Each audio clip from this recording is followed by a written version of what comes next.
तळोद्यात मुस्लिम बांधवांचा शिवसेनेला अभूतपूर्व प्रतिसाद। एकाच वेळी 70 ते 80 जणांचा पक्षप्रवेश।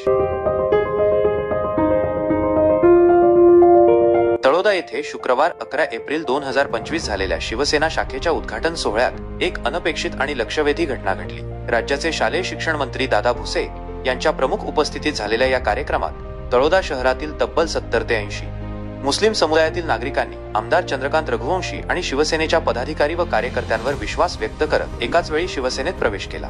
या अभूतपूर्व पक्षप्रवेशामुळे राजकीय वर्तुळात मोठी खळबळ उडाली आहे। एरवी विशिष्ट राजकीय विचारधारेकडे झुकलेल्या मुस्लिम समुदायाने मोठ्या संख्येने शिवसेनेसारख्या पक्षात प्रवेश करणे ही निश्चितच उल्लेखनीय बाब आहे। या घटनेने तळोद्याच्या राजकीय समीकरणात मोठे बदल होण्याची शक्यता वर्तवली जात आहे। या कार्यक्रमात शहर आणि ग्रामीण भागातील आणखी सुमारे 200 कार्यकर्त्यांनीही शिवसेनेचे सदस्यत्व स्वीकारले। त्यामुळे एकाच दिवसात जवळपास 280 ते 300 नवीन कार्यकर्त्यांची भर शिवसेनेत पडली आहे। या ऐतिहासिक पक्षप्रवेशाबद्दल बोलताना आमदार चंद्रकांत रघुवंशी यांनी मुस्लिम बांधवांनी दाखवलेल्या विश्वासाबद्दल कृतज्ञता व्यक्त केली। ते म्हणाले, मुस्लिम समाजाने आमच्यावर जो विश्वास दाखवला आहे तो निश्चितच कौतुकास्पद आहे। आम्ही त्यांच्या अपेक्षा पूर्ण करण्याचा पुरेपूर प्रयत्न करू। या कार्यक्रमाच्या यशस्वीतेसाठी गौतम जैन, अनुप उदासी, हितेंद्र क्षत्रिय, संदीप परदेशी, जितेंद्र दुबे, विकास गोसावी, प्रवीण वळवी, आनंद सोनार आणि इतर अनेक शिवसेना कार्यकर्त्यांनी मोलाचे योगदान दिले। तालुक्यातून मोठ्या संख्येने महिला व पुरुष कार्यकर्ते या ऐतिहासिक क्षणाचे साक्षीदार बनले। तळोद्यातील मुस्लिम समुदायाचा हा मोठा निर्णय आगामी काळात राजकीय दृष्ट्या किती महत्त्वाचा ठरतो हे पाहणे औत्सुक्याचे ठरेल।